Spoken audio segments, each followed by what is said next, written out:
Viva, boa noite, saudações Moçambique, saúdo a si, caríssimo telespectador que nos acompanha através das nossas plataformas digitais e através da sua televisão. Para hoje poderemos debater em torno do impacto das 100 medidas estipuladas pelo ex-candidato presidencial perdedor Venâncio Mondlane, sobretudo no que diz respeito à governação do executivo do presidente Daniel Chapo. Para já, vamos à apresentação do nosso painel. À minha direita tenho o Dr. Mulungu. Bem-vindo e boa noite. Boa noite, júris e a doutora Telma e a quem nos acompanha a partir de casa. Estamos cá mais uma vez para debater em torno daquilo que são as soluções para a juventude, mas olhando exatamente para os 100 dias estabelecidos por Venâncio Mondlane como sendo 100 dias de homologação de leis e também de verificação daquilo que é o comportamento do novo governo. Muito obrigado, Dr. Mulungu. Algum ponto prévio? Bem, o meu ponto prévio, acho que vou continuar a bater na mesma tecla durante esses dias, que é a questão da ordem. É muito importante que se verifique a questão da ordem a nível nacional. Nós estamos a perceber que as instituições do Estado não estão a funcionar e, consequentemente, a questão da ordem fica, de facto, comprometida. A título de exemplo, nós temos um jovem condenado por um juiz por estar, de facto, a matar macacos na zona de Inhambanas, que é próximo à reserva de Pomene. Este é um crime contra o ambiente, então o juiz terá procedido nos termos legais e condenou o jovem a 8 anos de prisão. Feito isso, a população reivindicou esta prisão no sentido de que era injusta e que o juiz devia recuar na sua decisão. Bem, a lei é para ser aplicada. É verdade que nós compreendemos que a população tem o sentimento de que os polícias que durante o processo de manifestação estiveram, de facto, a disparar munições reais contra jovens, não foram, de facto, condenados e nem foram julgados. É por isso que eles tentam, de facto, proceder neste sentido de pressionar o juiz a recuar na sua decisão.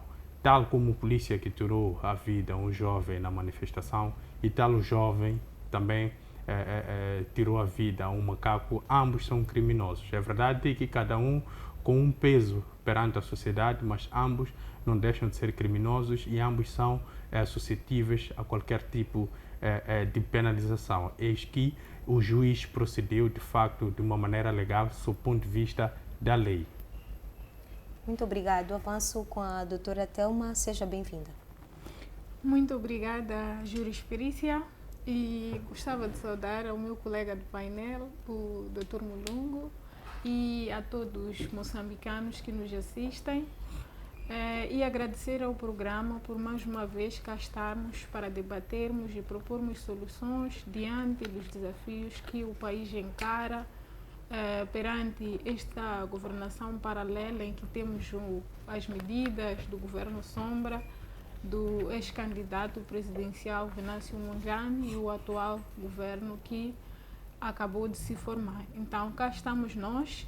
É uma oportunidade que nós temos a agradecer e gostávamos que o que nós temos aqui a dizer fosse realmente acatado, não porque nós somos os donos da razão ou do conhecimento, mas porque podemos aprender tanto dos telespectadores e da sociedade em geral, porque tenho a certeza que através das plataformas digitais que são usadas para nos assistir, eles deixam lá os seus comentários, os seus pareceres e de alguma forma acabamos nos tornando um input para o governo do dia. Muito obrigada. Certo.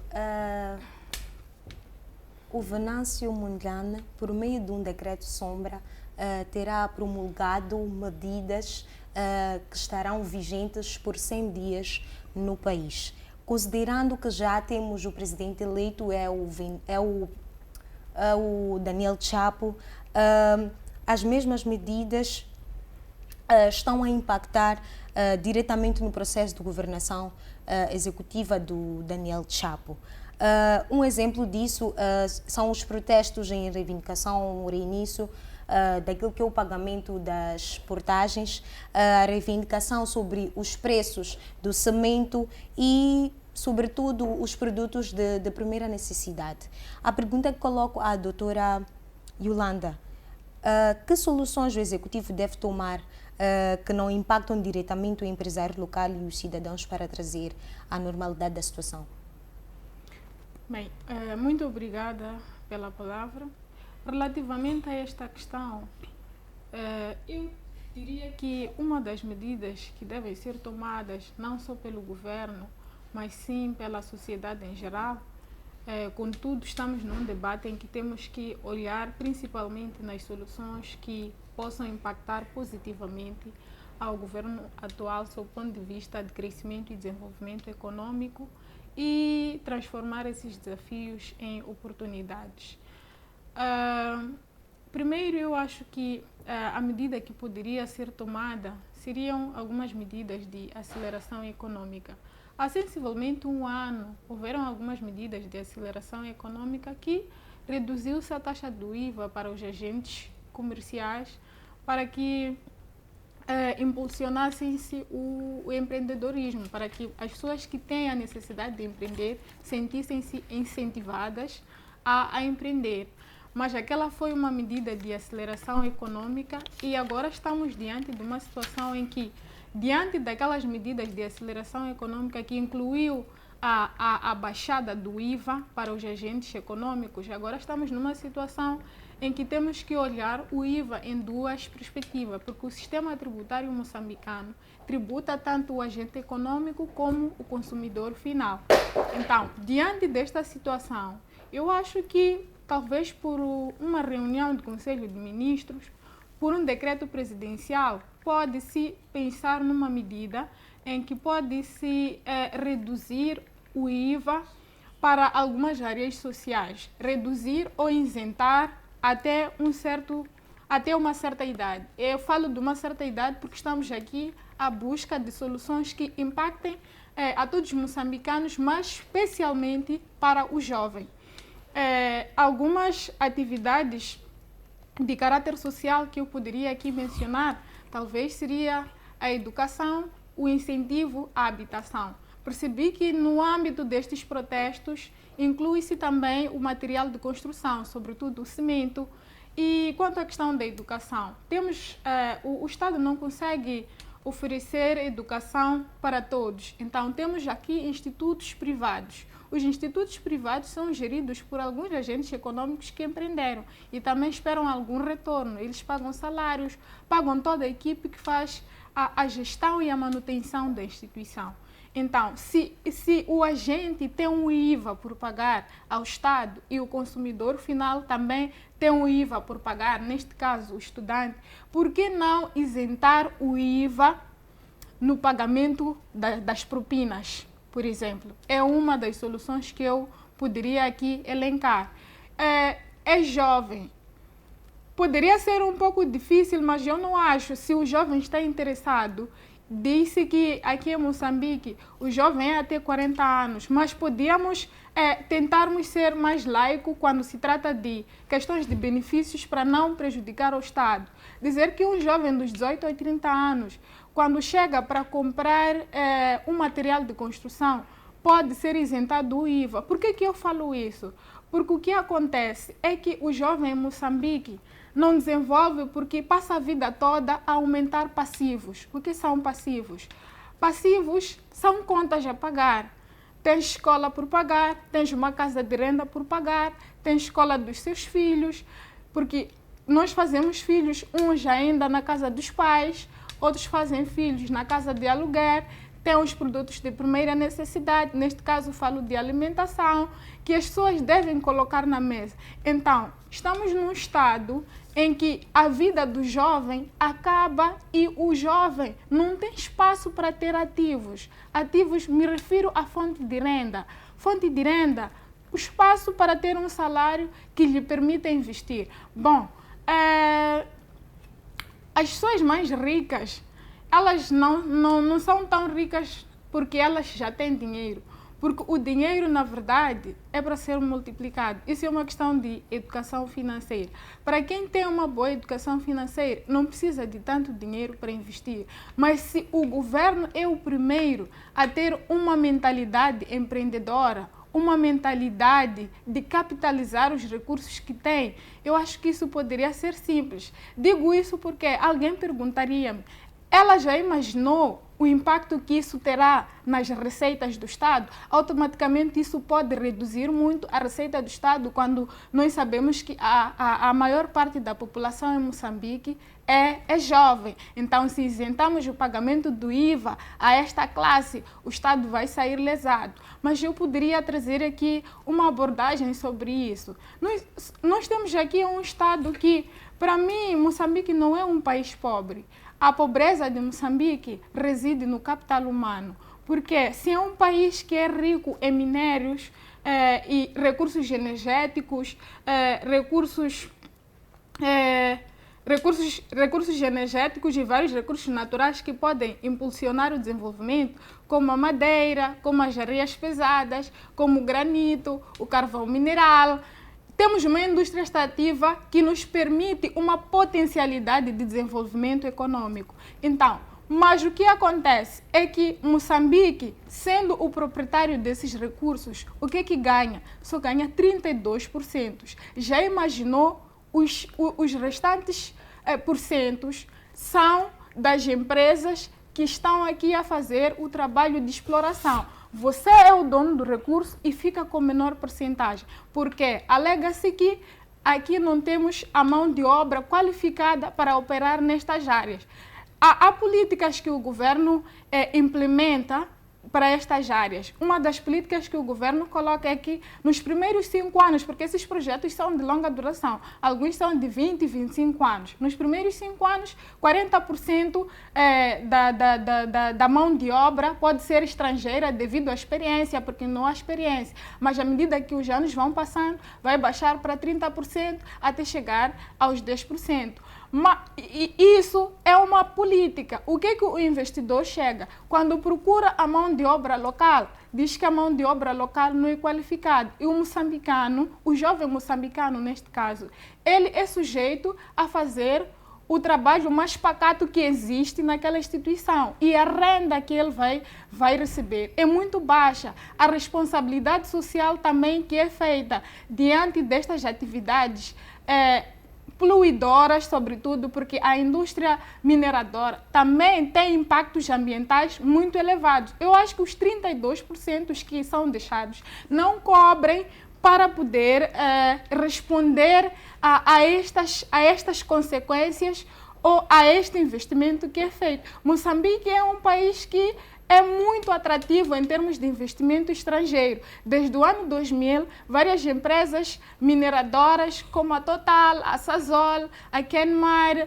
e a Vale estão aqui a operar, mas se for já ver as zonas em que estão a operar, tem uma responsabilidade social, não retiro sim o trabalho de responsabilidade que é feito, mas para mim, diante dos 32% que ficam e a responsabilidade social que é feita, não compensa. Então, um dos primeiros desafios para Moçambique é investir numa qualidade de educação e, sobretudo, nestas áreas que Moçambique tem potencialidade de desenvolver.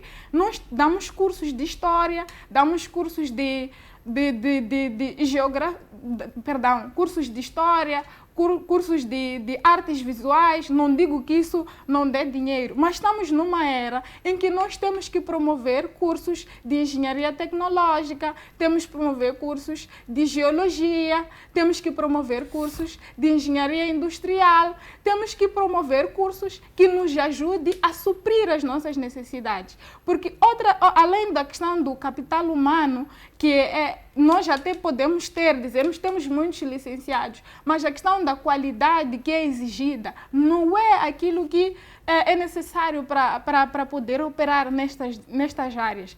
Falo também da questão da deficiência na indústria transformadora. Moçambique ainda não pensa na indústria transformadora. Moçambique é pobre porque todo o material que Moçambique, ou matéria-prima que Moçambique tem, exporta a bruto. Por que não procurarmos termos uma indústria transformadora. Temos tantas associações de garimpeiros que eles vão fazendo trabalhos de garimpo para procurar diversas pedras preciosas, ouro, dentre tantas pedras preciosas, e essas pedras são exportadas já a bruto. Temos areias pesadas de Kenmar, também são exportadas já a bruto. Imaginemos se nós tivéssemos pelo menos uma indústria transformadora que não transporte ou não exporte esses produtos 100% a bruto. É claro que poderia-se fazer um acabamento final enquanto Moçambique não tiver condições de oferecer um produto acabado, mas podíamos sim transformar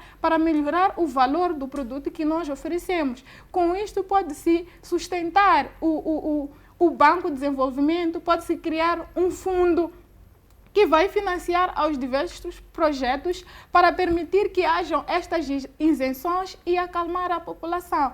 Para mim, não é falta de dinheiro, porque o dinheiro não vem. O dinheiro é uma questão de mentalidade. O que é que você faz com aquilo que você tem para multiplicar?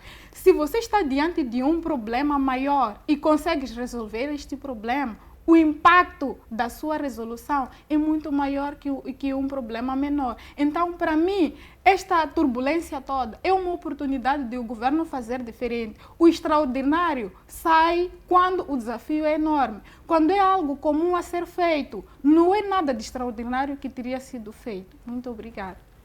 Muito obrigada pela sua contribuição. Avanço com o Dr. Mulungu e faço a mesma questão.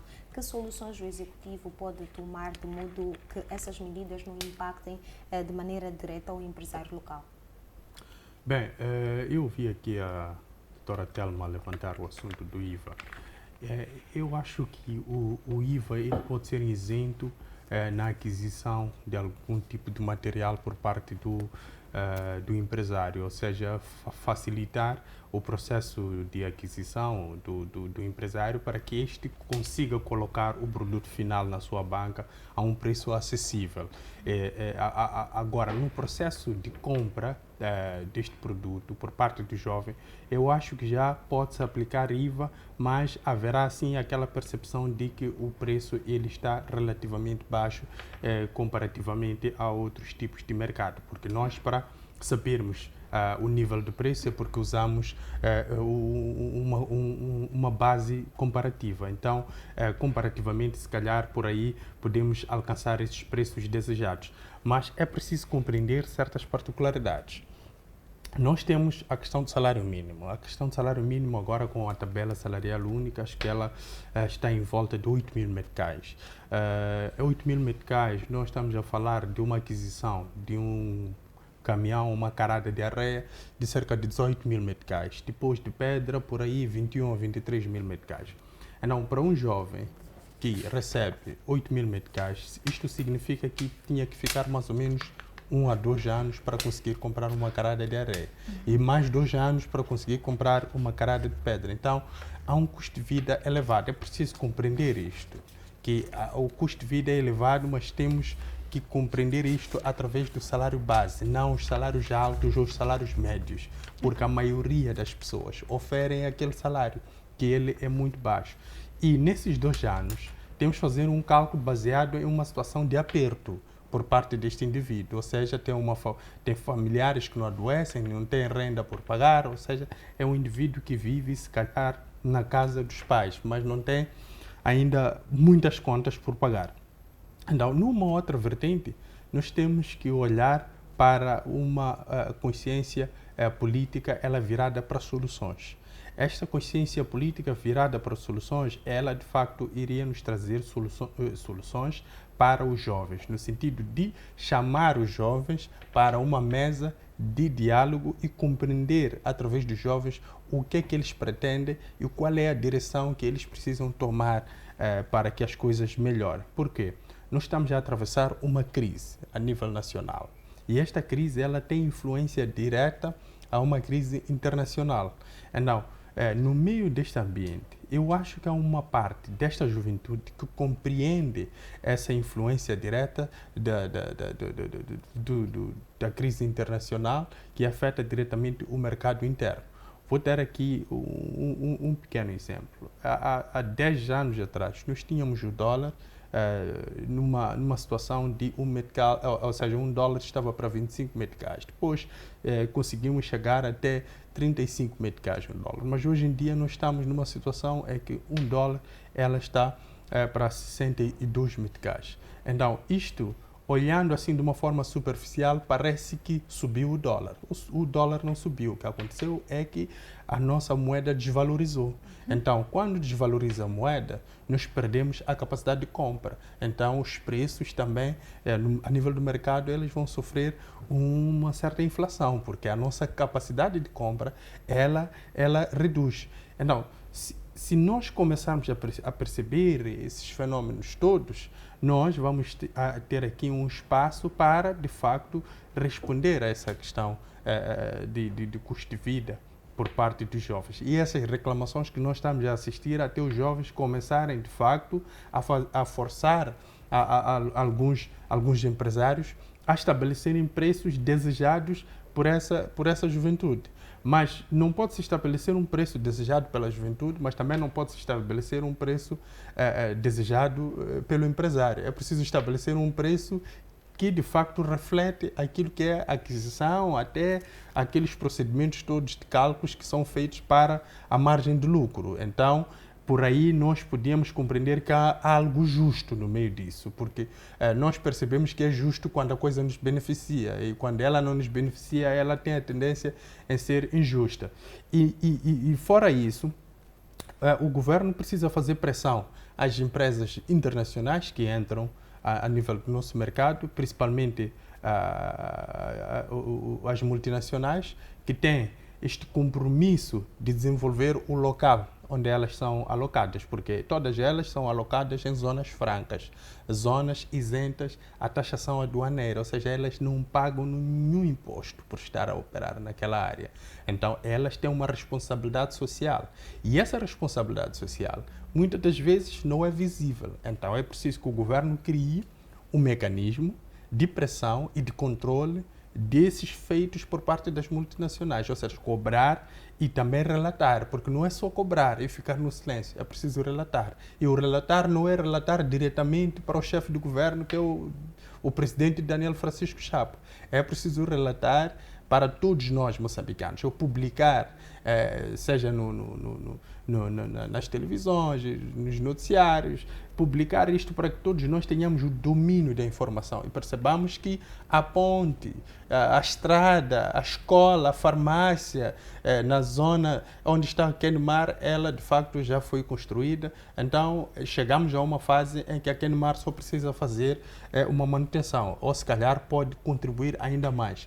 Mas fora essa questão de uma responsabilidade social virada para infraestruturas, a Kenmar também pode fazer uma responsabilidade social virada para a questão de orientação de jovens a se posicionarem no mercado e dar mais contribuições para que eles compreendam a ideia do empreendedorismo e se calhar criar meios de financiamento. E isso podia ajudar em muito.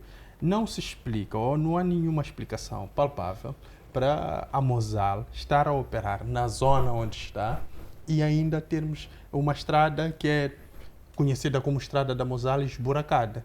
Era preciso que tivéssemos aqui uma componente de pressão e de fiscalização que fosse fazer pressão a Mosal para, de facto, aquela estrada ganhar uma boa qualidade. E aos redores da Mosal nós tivéssemos infraestruturas de qualidade que beneficiam em boa parte a população. Nós estamos aqui a dizer que a Mosal não está a fazer o seu trabalho, é que nós estamos a compreender que a Mosal podia fazer mais para, de facto, termos infraestruturas melhoradas e com condições para proporcionar uma qualidade de serviço às populações. E essa responsabilidade social é onde podíamos, se calhar, pegando nas ideias da doutora Telma, ter institutos técnicos. Institutos técnicos patrocinados pela Mosal, monitorados pela Mosal, com a equipe técnica da Mosal, que diretamente monitora e fornece um know-how às pessoas que estão lá inseridas e que dali ficam capacitados para trabalhar numa Mosal ou numa outra multinacional. Então, este também seria um plano, mas é um plano que só pode ser execuível caso haja vontade política por parte do governo.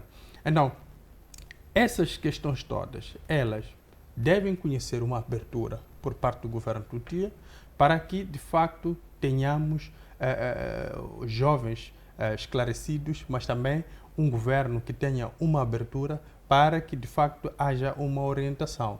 Não se faz uma nação, desculpa a expressão ou as palavras, não se faz uma nação com estudantes de filosofia, com estudantes de línguas banto, com estudantes de linguística, de literatura, cineastas, não se faz uma nação.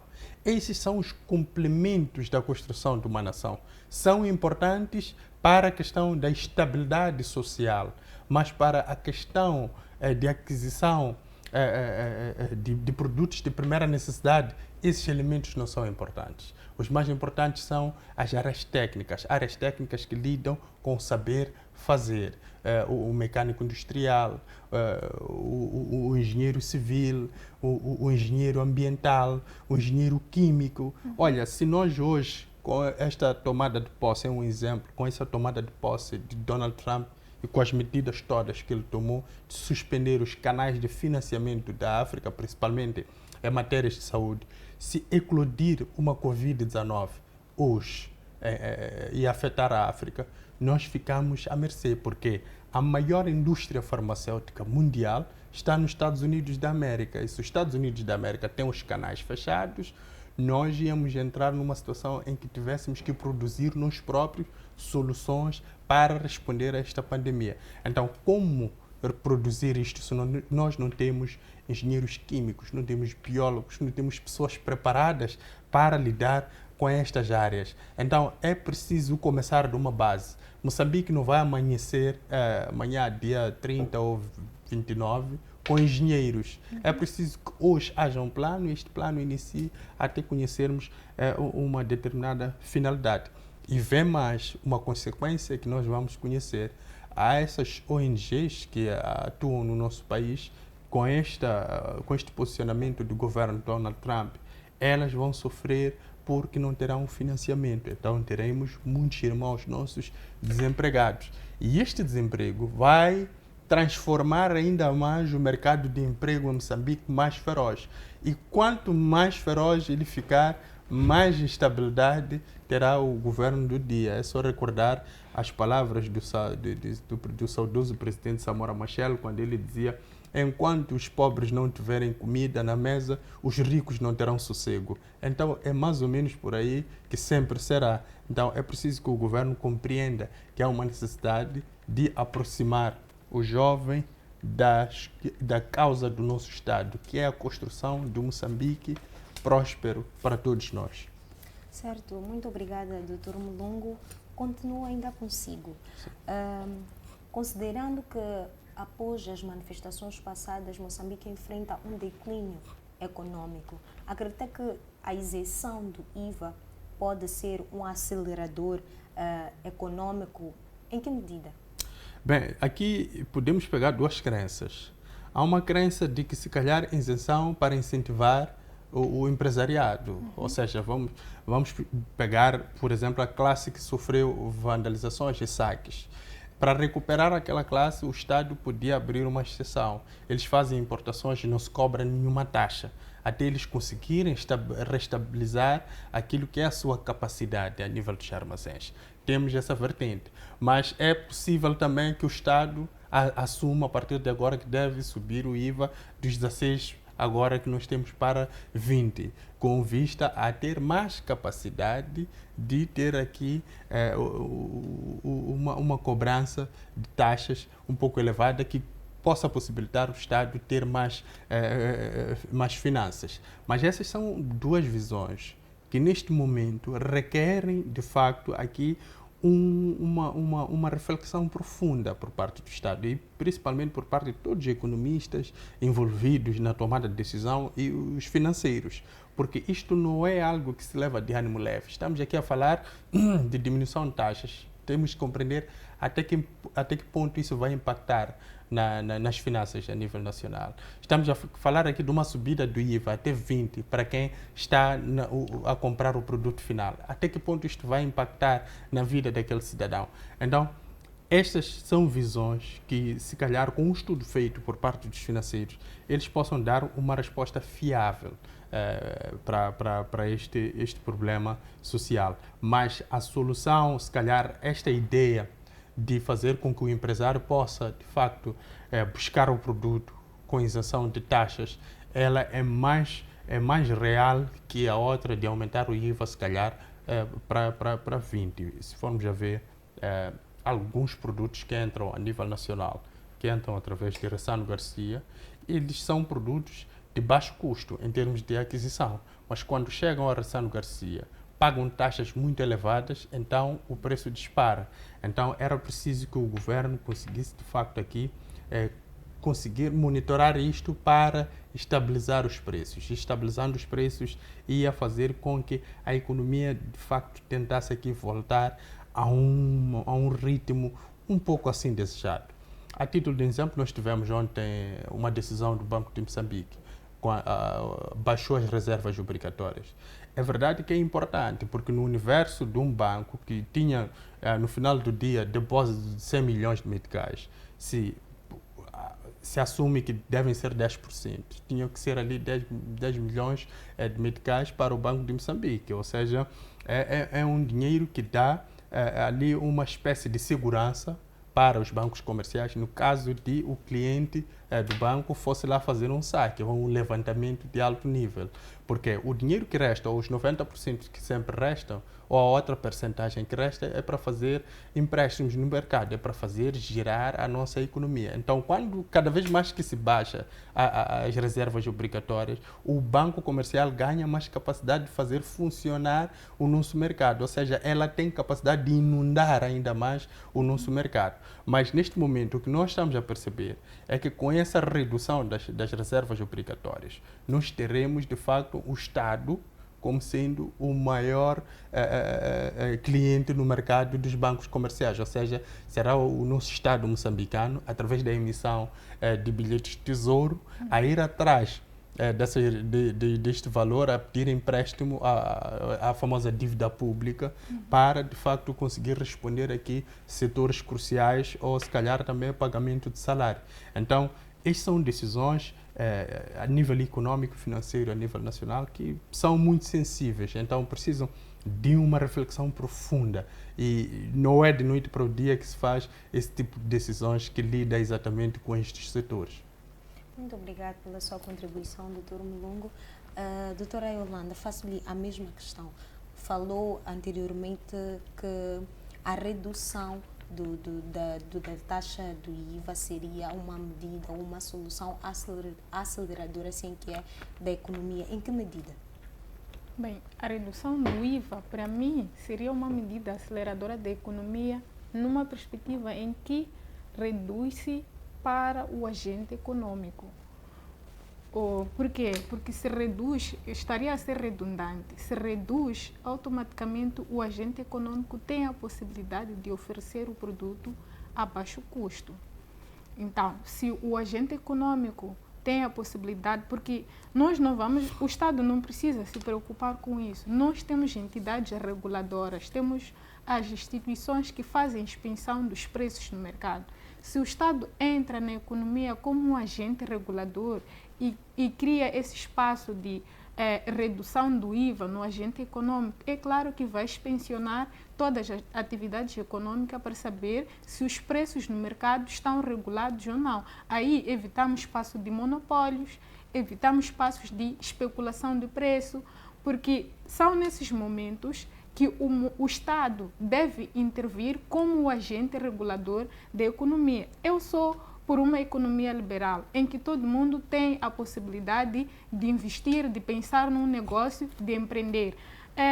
Nos países mais desenvolvidos, se formos a ver, a classe média é aquela que depende maioritariamente de salário, mas a classe alta, boa parte deles são empresários, porque quem depende maioritariamente de salário, este não multiplica o seu valor. Isso serve como uma educação financeira para todos, não só para os países ricos. Eu acho que é uma mentalidade que todo ser humano devia ter. Se tu tens um dinheiro, procure capitalizar. Então, enquanto o Estado der algum incentivo para um agente econômico ou alguém que pensa em empreender, nós vamos acelerar a economia, nós vamos permitir que o consumidor final também tenha uma vantagem, porque o preço do produto que será oferecido no mercado será acessível. Ele terá a possibilidade de adquirir este produto a um preço que lhe é favorável. Muito obrigado pela sua contribuição. Ainda consigo, doutora Yolanda, que perspectivas se tem em torno do novo ministro da Juventude do governo de Chad? Bem, antes de entrar nas perspectivas do novo governo da Juventude, vem-me em mente aqui a questão de algumas políticas monetárias, por causa do Dr. Mulungu que falou aqui da taxa de coeficiente de reserva que o Banco de Moçambique acabou de aplicar recentemente. É importante que os tomadores de decisões nas áreas econômicas e financeiras do país tenham muita atenção com relação às políticas monetárias, sobretudo as políticas monetárias quando elas são, neste momento, há um tempo atrás tinha-se aplicado uma política monetária expansionista, que era deixar o dinheiro a circular no mercado para que as pessoas pudessem investir. Mas quando chegamos a um momento em que a política monetária é restritiva, nós estamos a assumir que o governo vai ter que ter uma responsabilidade muito maior para sustentar o Estado. Mas se os bancos comerciais têm a possibilidade de ter um coeficiente de reserva que permite o empreendedor, o investidor ir à banca, solicitar um valor e poder empreender, nós assumimos que a questão de desemprego pode reduzir. Porque se eu consigo abrir uma empresa e emprego 10, 20 jovens, já estou a tirar um fardo para o Estado. Então, somos 10 empreendedores, temos capacidade de empregar 100 a 50 jovens. Estamos a assumir que já demos emprego a 400 jovens e aliviamos a carga do Estado. Então, há decisões que podem ser tomadas no sentido de que o governo quer ter uma possibilidade de controle de tudo, mas há um certo momento que as decisões devem ser tomadas com muita cautela, de modo que o impacto destas políticas econômicas que estão a ser implementadas não criem mais desestabilização financeira ao Estado. Parece que não, mas isso pode ter consequências muito nefastas daqui a algum tempo. Podemos ter muitas pessoas desempregadas, porque a pessoa, por mais que tenha um projeto, vai aproximar a banca, talvez até tenha um projeto que emprega 10 pessoas, mas acha que se invisto mais e amplio o meu negócio, eu emprego mais pessoas. A pessoa continua. Ou está num momento em que o seu projeto, o seu negócio está a decrescer devido ao contexto atual que o país está a enfrentar. Vai ter que diminuir pessoas. Há empresas que agora estão neste momento a despedir pessoas porque não têm condições de manter aquelas pessoas. Então, há certas medidas que são realmente sensíveis que o Estado deve tomar em conta. O Estado, quando assume a ideia de ser regulador da economia, é para evitar que hajam falhas do mercado. Porque se estamos num Estado em que o Estado quer atuar como regulador, mas no lugar de regular, desregula ainda mais, isso é pior do que um Estado que se autorregula livremente. Então, há que ter muita atenção mesmo. Muito obrigada. Certo, doutora Yolanda. E ainda nesta senda, considerando que Venâncio Mondlane atualmente é um agente de pressão para o Estado, o que se pode esperar depois das medidas anunciadas? Das medidas anunciadas por ele? Pelo Venâncio Mondlane. Bem, depois das medidas anunciadas pelo Venâncio Mondlane, eu não vou olhar o Venâncio Mondlane como um diabo, diria assim, porque disse-se no programa passado que o sistema político ele é composto pelo governo e por fora. Temos grupos de pressão, temos diversos grupos de interesse, sociedade civil, e cada um tem o seu papel para pressionar o governo. Eu, neste momento, olho o Venâncio Mondlane como um agente de pressão que o Estado não deve se preocupar com o Venâncio Mondlane como um problema. deve se preocupar com Venâncio Mondlane como quem desperta uma lista de desafios do que o governo precisa fazer neste momento para renovar o contrato social com a sociedade. Porque o que mais desestabiliza não é a voz do Venâncio Mondlane. Por incrível que pareça, as pessoas obedecem à voz do Venâncio Mondlane como se fosse um decreto presidencial, nas palavras do Dr. Mulungu. Por quê? Porque elas sentem uma necessidade. E uma das coisas que faz com que haja caos é porque o governo não tem a capacidade de dialogar com a população. O governo, quando quer tomar decisões, impõe. A questão da imposição, a falta do diálogo, é que faz com que o caos continue. Se por acaso o governo tomasse a iniciativa de aproximar a população, auscultar e perceber realmente o que é que inquieta esta população e encontrar um meio termo com a população para se tomar uma decisão favorável. Falando, por exemplo, do que é o barulho do momento em Boane, nós assistimos que houve barulho na portagem da Matola, também Maputo e Matola houve barulho. Por quê? Porque o que acontece é que aparecem comunicados diante de uma situação em que sabemos que tem um governo sombra, ainda que não seja legitimado, mas já estamos a assumir que é um agente de pressão ao governo. E a população sempre vai pegar no lado que lhe beneficia. Nem todos têm a capacidade de perceber que as estradas precisam de uma manutenção e que o Estado não teria a capacidade de manter aquelas estradas se não tiver uma receita. Mas se aproximamos da população e conversamos com a população e procuramos saber qual é a razão de estarmos a criar este caos, que tal encontrarmos um meio termo? Falou aqui muito bem o colega Mulungu sobre responsabilidade social. Eu tenho a portagem da Revimo, por exemplo. Passo da estrada da Circular e tenho ali a portagem da Revimo. Tens iluminação apenas naquela área da portagem. Quando passas nas laterais, a estrada toda está escura. Que tal se nós aproximássemos da população e dissermos que esta portagem vai se manter, mas em contrapartida, a portagem vai oferecer um hospital à comunidade local, vai oferecer uma escola à comunidade local, vai oferecer iluminação de tantos metros quadrados à comunidade local. Isso vai beneficiar os residentes e, de alguma forma, aquele que é passivo, que não mora ali todos os dias, não vai beneficiar indiretamente, mas a comunidade daquela área fica satisfeita, porque o que mais sofre, na verdade, é aquele que passa todos os dias. E os que passam todos os dias, eu acho que eles deviam ter uma taxa simbólica que lhes permitam aceder à portagem, porque imagina quem mora na Matola e vem a Maputo e tem que pagar 40 meticais todos os dias e abastecer. Quero acreditar que não é fácil. Eu fiquei a refletir sobre esta questão da portagem, deixando os cálculos que giram por aí fora. A portagem de Maputo e Matola, concebida em 97, estamos agora em 2025. Ainda falta, sim, para o tempo da concessão da portagem fechar. Mas no tempo em que foi concebida a portagem, o fluxo de carros em Moçambique não era o mesmo. Temos que assumir que o número de carros aumentou. E se o número de carros aumentou, a tributação que é feita ou a taxação que é feita diariamente aumentou comparativamente ao tempo anterior. É claro que a degradação da estrada também vai seguir a demanda. Obrigado.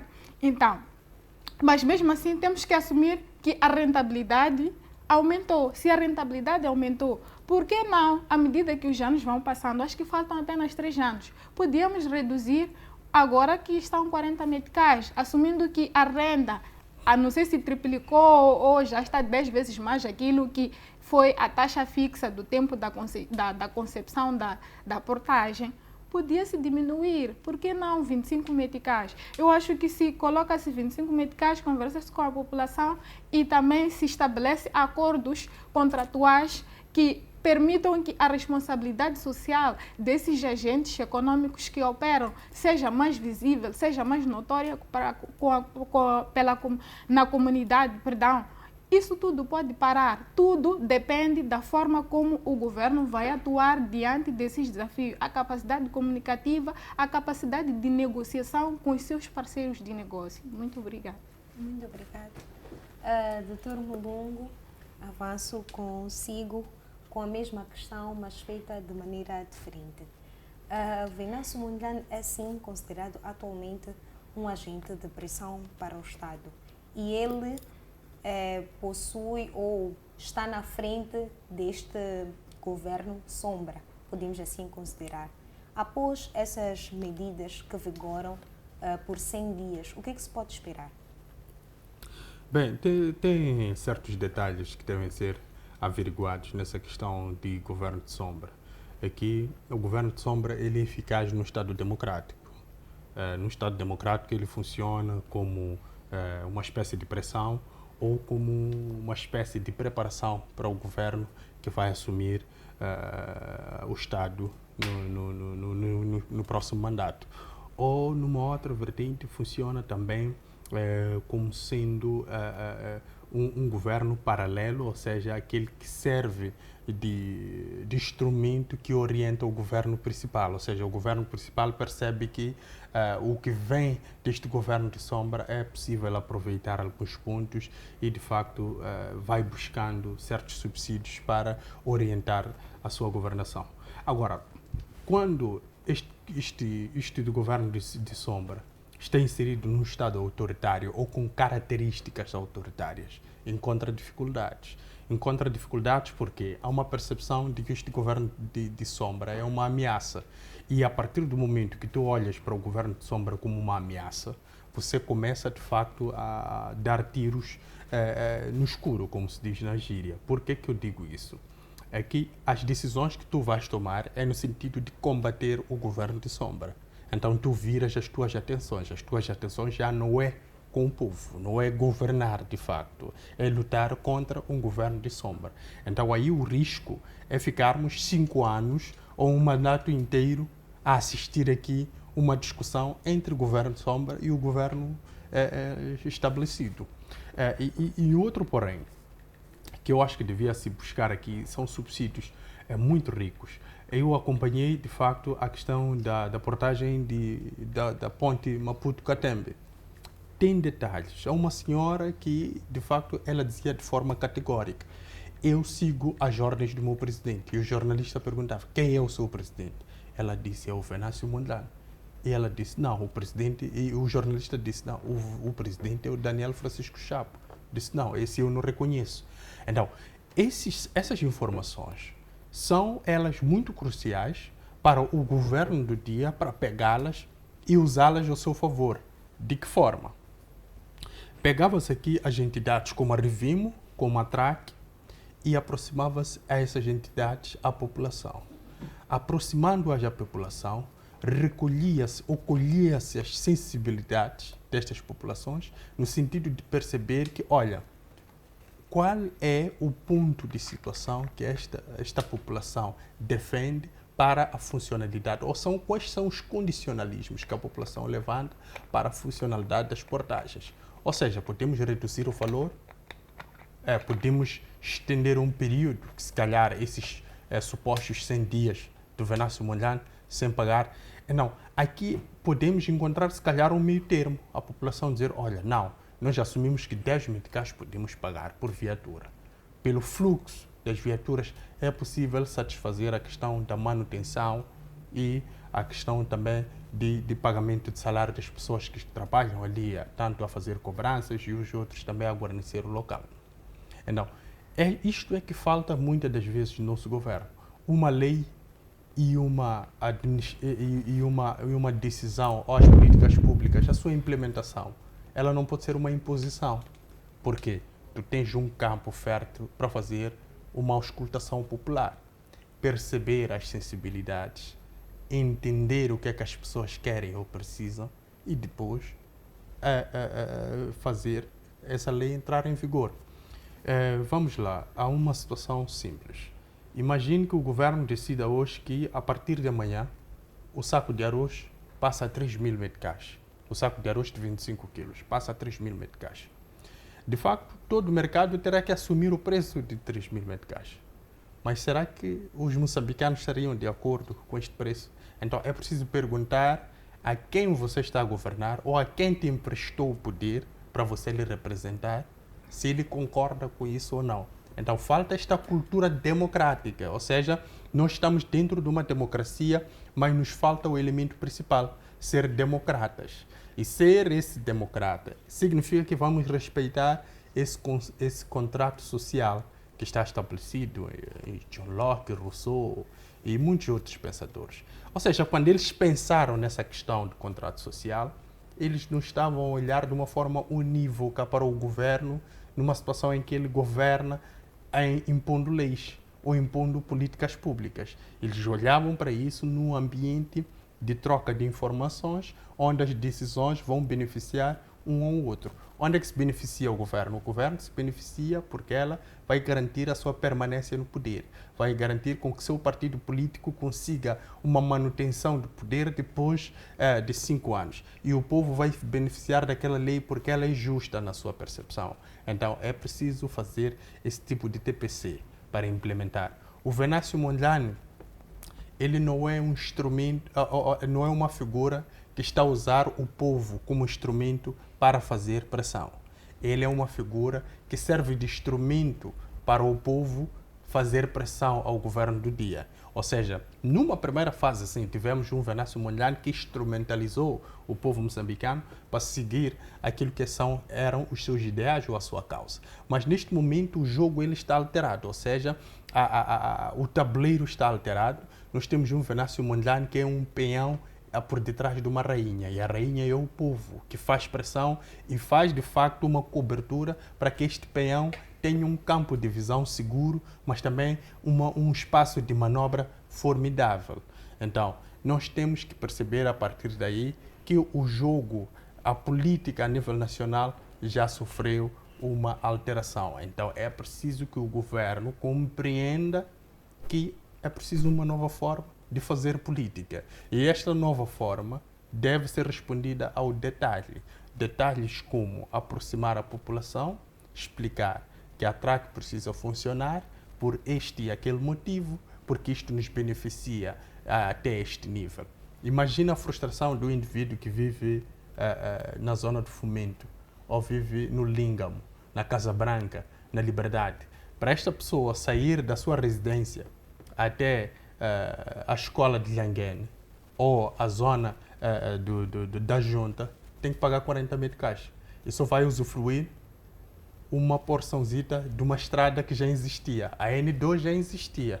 De Toyota, ou seja, da zona da Toyota, até na Maacha, a N2 já existia. Ou seja, a TRAC veio construir a N4 e encontra aquela infraestrutura ali. Ela só construiu, melhorou a estrada e construiu, de facto, aquela infraestrutura que faz cobranças.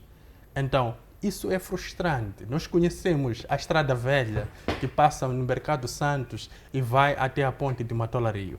Então, havia aquela estrada. Então, as pessoas que usam aquela estrada, no final do dia, se querem entrar na cidade, são obrigados a pagar 40 mil caixas. Mas eu não usei a N4. Então, é preciso compreender isso, explicar à população. É por isso que onde se constrói uma portagem, é preciso construir vias alternativas para quem está a usar um outro tipo de estrada ou para pessoas que vivem nas zonas circunvizinhas. É por isso que nós tivemos logo no primeiro dia, não só as pessoas que se faziam nas suas viaturas a manifestar, mas também a população de Luís Cabral e Maquinate. Então, começamos a perceber que até o pedestre tem uma consciência de que aquilo é algo que está a fazer com que ele perca alguma coisa no seu bolso. Então, também entra neste jogo de pressão. Então, é preciso que o governo compreenda que as coisas já sofreram uma alteração, e principalmente porque a maioria das portagens elas chegaram ou foram colocadas ou construídas num ambiente de contestação. Então, hoje é uma oportunidade que a população tem de tudo aquilo que era contestado no silêncio, ela contestar de uma forma aberta. Por isso que temos esses discursos todos. Mas o governo legítimo não pode se abalar com isto tudo, deve usar esses discursos, esses posicionamentos ao seu favor para poder responder essa população, porque há uma abertura por parte da população, ela fala abertamente, então é preciso aproveitar isso. Muito obrigado pela sua contribuição, Dr. Mulungu, neste aspecto. avançamos para um outro âmbito no nosso debate, no que diz respeito às perspectivas em torno do novo Ministro da Juventude no governo de Chapo. Bem, o novo ministro, numa primeira fase, eu pessoalmente conheci o ministro, o novo ministro, o Caifadine Manasse, por isso gostava abertamente de lhe parabenizar, mas é preciso olhar para ele como sendo alguém que tem desafios já crescidos. Tem desafios já crescidos porque a máquina que tem movimentado, de facto, a questão das manifestações é a juventude. Então, ele precisa responder isto a um alto nível. E responder isto a um alto nível não é, de facto, fazer com que policiais cerquem esses jovens e atirem contra eles. Não é fazer com que estes jovens conheçam uma prisão porque estiveram a fazer manifestações. Não é chamá-los de terroristas urbanos. Não é chamá-los de vândalos. Mas também, numa outra vertente, chamar esses jovens, conversar com eles, dialogar com eles, até encontrar um ponto de equilíbrio para que satisfaça a todos eles. Por quê?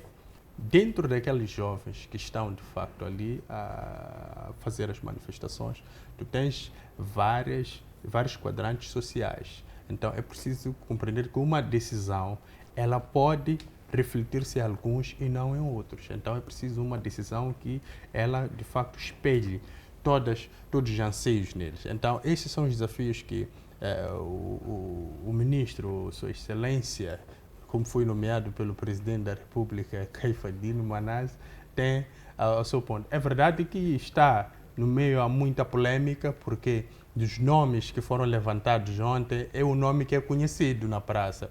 O resto, o Ricardo que esteve na METS, também não é muito conhecido e não tem, assim, visivelmente algum histórico de atritos com algumas figuras na praça. Então, é por isso que eu acho que as pessoas estão a contestar ou estão a comentar, se calhar seja mais comentários em relação a contestar esta nomeação de Caifadine Manasse. Mas eu acho que devemos dar uma oportunidade, quem sabe possa nos surpreender com algum trabalho. Eu costumo dizer que as maiores expectativas trazem maiores desilusões. Então, nesta figura, ao exemplo do Presidente da República, onde não há nenhuma expectativa, eu acho que pode vir ali alguma coisa diferenciada e que possa nos surpreender. Muito obrigada. E já mesmo ao passos galopantes para o término do nosso debate, volto consigo, doutora Yolanda. Que perspectivas podem-se ter em torno do novo Ministro da Juventude? Bom, como já havia dito o colega Mulungu, o Caifadine é um jovem que é conhecido, jovem, né? Como dizem aqui em Moçambique, mas para mim é um senhor conhecido como um bom animal político. Ele é uma pessoa que politicamente madura, é uma pessoa com ideias próprias, é uma pessoa convicta e que acredito que ele terá a capacidade de formar um elenco que lhe permita desenhar políticas que espelham as necessidades da juventude atual. Mas para tal, tem um elemento fundamental que frisamos tanto. Ele deve ter a capacidade de ouvir e saber que ele está para servir e não para ser servido. A partir do momento que ele assumir esta responsabilidade de que ele tornou-se um servo para os jovens, ele terá que aproximar os jovens para ouvir as inquietações dos jovens. E ele tem um poder. O poder é a capacidade comunicativa que ele tem. A capacidade comunicativa que ele tem é um instrumento muito importante para ele neste momento, para superar os desafios que se colocam.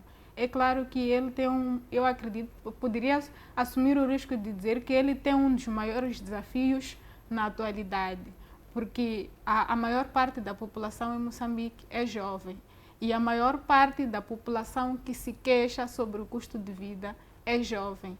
E tendo em conta estes desafios, vamos perceber que a sua governação como ministro vai ter interferência entre diversas áreas, na área profissional, na área acadêmica, na área econômica, porque são essas áreas que impactam diretamente na vida do jovem. Então, ele deve pensar em políticas que facilitem a vida do jovem no empreendedorismo, que facilitem a vida do jovem, na educação, que facilitem a vida do jovem, no desenvolvimento econômico pessoal. E para que isso aconteça, acredito que ele tem que trabalhar em cooperação com os outros ministérios que vão fazer com que a juventude consiga responder às suas necessidades. Um dos ministérios chaves que deve ter uma conexão direta é o Ministério da Educação, o Ministério da Economia e Finanças, o Ministério de Negócios Estrangeiros e Cooperação, e também deve ver algumas parcerias de formação de jovens, tanto a nível nacional como a nível internacional, bolsas de estudos. Há poucas bolsas de estudos aqui em Moçambique. Não estou a querer assumir a ideia de que Moçambique não tenha capacidade de formar quadros que possam servir à nação. Mas enquanto nós não tivermos escolas preparadas para formar algum tipo de quadro que a gente precisa, para explorar aquilo que a gente tem, numa primeira fase, teremos que também pensar em bolsas de estudos para algumas áreas estratégicas que devem estar a operar aqui em Moçambique. Para não ser repetitiva, há cursos que o Dr. Mulungu frisou todos, que eu não preciso repetir, que neste momento que nós estamos a pensar em medidas de aceleração econômica, de crescimento e desenvolvimento, não estão a ser úteis para nós. Nós já precisamos de engenheiros geólogos, engenheiros químicos, e trouxe exemplos que tocaram em mim. Nós não temos fábricas de transformação de matéria-prima, produção de medicamentos, óleos. E se temos engenheiros químicos, temos engenheiros de construção civil, temos engenheiros petrolíferos, temos engenheiros geólogos, nós já vamos assumir que o gás natural pode ser explorado por mão de obra nacional. Podemos ter pessoas a extrair areias pesadas por mão de obra nacional.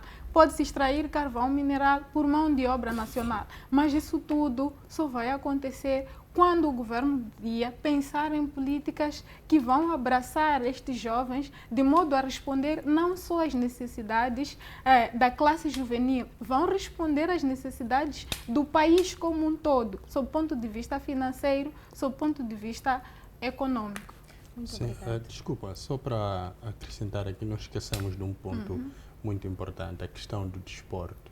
Eu estou esperançoso que, se calhar, o Caifadine Manasse tenha a visão de recuperar vários campeonatos recreativos dos bairros, que é onde emergiam os talentos para o futebol, para o futsal, para o basquete e para vários outros tipos de desportos.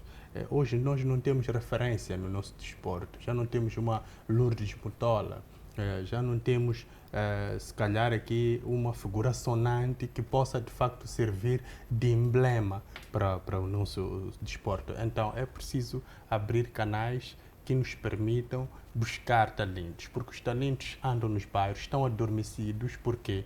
Porque o único desporto que existe hoje em dia é por detrás das telas. As pessoas estão a jogar videogames, mas podiam fazer aquilo na prática, jogar um futebol, treinar artes marciais, mas para isso é preciso que haja vontade. Academias abertas, os campos nos bairros foram vendidos para as empresas, é preciso recuperar. É verdade que na causa que foi conhecida do Venâncio Mondlane, ele conseguiu recuperar boa parte dos campos que foram vendidos nos bairros, onde se joga o futebol recreativo. Mas é preciso que haja exploração, melhorar aqueles campos para que em todas as estações do ano nós tenhamos lá competições e tenhamos lá crianças a jogar, a ser exploradas no sentido de perceber a sua capacidade em termos desportivos, para preparar esta criança ainda menor para ela atingir uma fase aceitável, competir com qualidade. Nós não podemos ser sempre um país de 35 milhões que temos dificuldade de fazer um 11 inicial para os mambas, um 5 inicial para o futsal. Então, isto requer uma abertura por parte do governo, e está aqui uma responsabilidade acrescida para o próprio Caifadine Manasse, e nós estamos à porta de uma seleção feminina de basquete que não está a conseguir viajar porque não tem fundos. Então é preciso tratar este tipo de assunto. um Estado que se preze não pode deixar uma equipe sem conseguir viajar porque não tem fundos. Isto é vergonhoso. Eu costumo ficar muito envergonhado quando vejo esse tipo de coisa. Nós temos vários campeões anónimos. Então, aqueles campeões anónimos é porque algum empresário apostou neles. Principalmente os campeões do Tanque Sudum, que é um desporto, é uma arte marcial que Moçambique tem bons homens que praticam aquele tipo de arte. E eles são campeões a nível nacional. Se na memória não me atraiçou, acho que nós temos um campeão do mundo aqui em Moçambique. Então é preciso explorar essas figuras. São esses emblemas que nós podíamos usar para incentivar as outras pessoas a aderirem ao desporto. Além da questão de saúde, o desporto também faz parte do orgulho nacional. Ela unifica as pessoas. Mandela, para unificar os brancos e os pretos na África do Sul, no tempo do apartheid, usou o rugby. Foi o rugby que conseguiu colocar num campo uma nação inteira expectante por um jogo de rugby onde jogavam boers e negros numa única equipe. Então eles perceberam que, afinal de contas, eles são irmãos, mas perceberam isso através de um desporto. Então nós podemos perceber através de um desporto que esta questão da unidade nacional ela é muito real, mas é preciso que haja políticas neste sentido. Certo, Dr. Mulungu, e em jeito mesmo de conclusão, considerações finais assim que penso que deixa um desafio que o novo Ministro da Juventude poderá enfrentar. Bem, os desafios eu já rolei aqui, são os desafios para a questão do emprego, para os jovens, e não só emprego. Nós falamos muito em emprego, mas esquecemos do crucial, que é a capacitação. É preciso preparar o homem, forjar este homem para que ele esteja preparado. Quando digo homem, não estou a excluir as mulheres. É preciso também que as mulheres, os homens, estejam eles forjados, estarem preparados para encarar os desafios. Porque nós percebemos que com o tempo ficamos uma sociedade que esqueceu-se de muitas coisas. Há muitas coisas que nós fazíamos que hoje em dia já não fazemos. A título de exemplo, tu tens uma senhora que tem uma viatura, ela tem dificuldade em trocar um pneu, mas quando é uma senhora até entendemos, mas encontramos homens com as mesmas dificuldades, ou seja, nós temos que começar a preparar os homens a partir de casa para que eles consigam responder a algumas coisas na sociedade.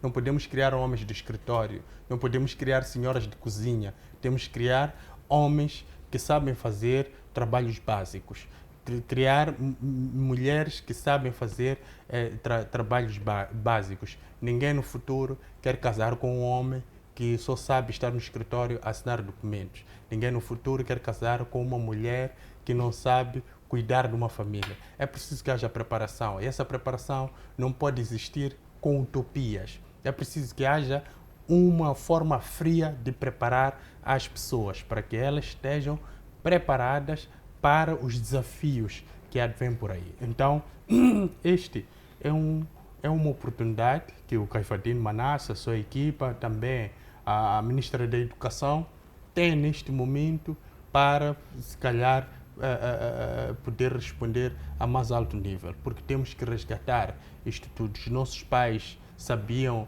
ao menos, colar o chapa de zinco que estava ali a verter água quando chove, sabiam de facto uma janela quando ela está quebrada, voltar ali a consertar, mas nós jovens não sabemos fazer isso. Não sabemos porque fomos criados num ambiente em que a escola era tudo.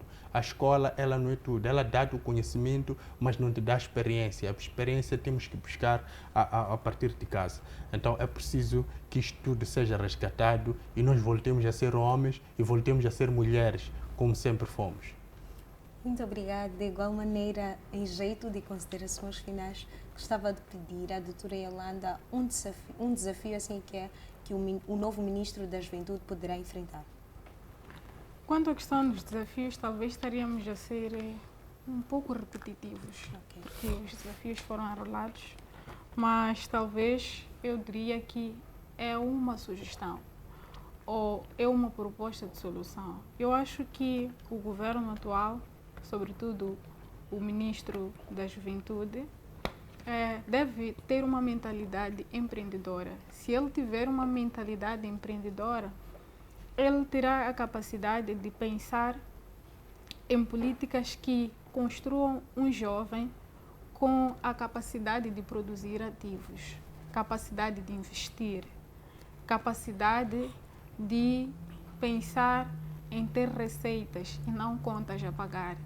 Mas isso só acontece quando tu ensinas o teu filho como é que ele deve se portar perante o dinheiro, perante uma certa oportunidade. Talvez é mesmo por ler muito o livro do Pai Rico, Pai Pobre. Como é que os ricos ensinam os seus filhos, o que é que eles falam aos seus filhos sobre o dinheiro, e os pobres, o que é que eles falam sobre os seus filhos sobre o dinheiro. Porque o que acontece é que um pai pobre pode ensinar para o filho que uma casa é um ativo.